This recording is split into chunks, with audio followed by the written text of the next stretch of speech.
অনেক শখ করে একমাত্র ছেলেকে বিয়ে দিয়ে আনলাম। বিয়ের 10 দিন যেতে না যেতেই দেখি ছেলে আমার আগের মতো নেই। আমার বয়স 60 চলছে। আমি সরকারি চাকরিজীবী ছিলাম। যে ছেলে অফিস থেকে এসে সবার আগে আমাকে খুঁজতো, ওই ছেলে এখন মায়ের খোঁজ না নিয়ে সবার আগে বউকে খোঁজে। সারাক্ষণ বউয়ের সাথে সময় কাটায়। অফিস থেকে এসে বউকে মুখে তুলে খাইয়ে দেয়, কিন্তু মা খেলো কিনা তার খোঁজ নেয় না। বিয়ের আগে রেস্টুরেন্টে খেতে গেলে আগে মা এবং বোনকে নিয়ে যেত। বলতো, মা সবসময় বন্ধুদের নিয়ে যেতে একদমই ভালো লাগে না, তোমরা চলো। কিন্তু এখন আমার সেই ছেলে মা বাবা বোনকে নিয়ে যাওয়া তো দূরের কথা, বউকে বাইকে ঘুরতে নিয়ে গেলেও মায়ের কাছ থেকে সামান্য অনুমতিটাও নেয় না। বিয়ের 1 মাস পর হানিমুনে গেল, কিন্তু আমার সামান্য অনুমতিটুকু নেয়নি। সারাদিন বউ বউ করতে ব্যস্ত। ছেলেকে তো আমি পেটে ধরেছি, ছেলের ভালো মন্দ আমি নিশ্চয়ই বউয়ের থেকে ভালো বুঝি, কিন্তু না, সবকিছু এখন বউ ভালো বোঝে। বউ পেয়ে এখন মা আর বোনকে অপমান করে। আমার ছেলে কখনো বেগুন খেত না, বেগুন রান্না করলে রাগে খাবার খেত না। এখন বউ বেগুন পছন্দ করে বলে ছেলে আমার বেগুন খায়। একদিন বউ বেগুন ভাজি করছে, আমি বললাম, বৌমা রাহাত বেগুন খায় না। বউ আমাকে উত্তরে বলল, খাবে মা।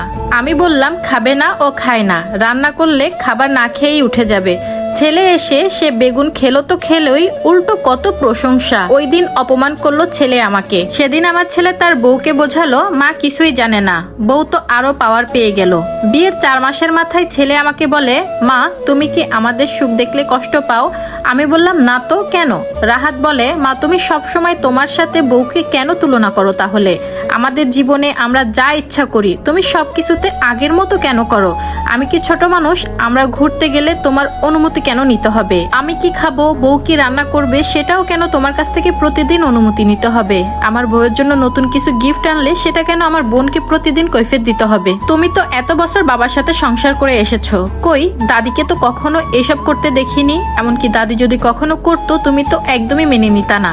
তারপরও আমার বউ তো তোমার মুখে মুখে কখনো তর্ক করে না, সবকিছু মুখ বুঝে সহ্য করে নেয়। তাহলে প্রতিদিন কেন তুমি আমার বউকে খোঁটা দিয়ে কথা শোনাও? সাথে আমার বোন তো আছেই, সে যথেষ্ট পরিমাণ বড় হয়েছে, সে কেন তার ভাবির মুখে মুখে তর্ক করবে? আমিও সেদিন ওকে বেশ কথা শুনিয়ে দিলাম। বউ পেয়ে এখন মা আর বোনকে ভুলে গেছিস? আমাদেরও তো ঘুরতে যেতে মন চায়। কখনো কি আমাদের বলেছিস ঘুরতে যাব কিনা? ও আমাকে বলল, তোমাদের ঘুরতে মন চাইলে আমাকে বলবা। তখন আমি আমার ছেলেকে বললাম, তাহলে তোকে ছোট থেকে এত বড় করে মানুষ করেছি, আমার কি কষ্ট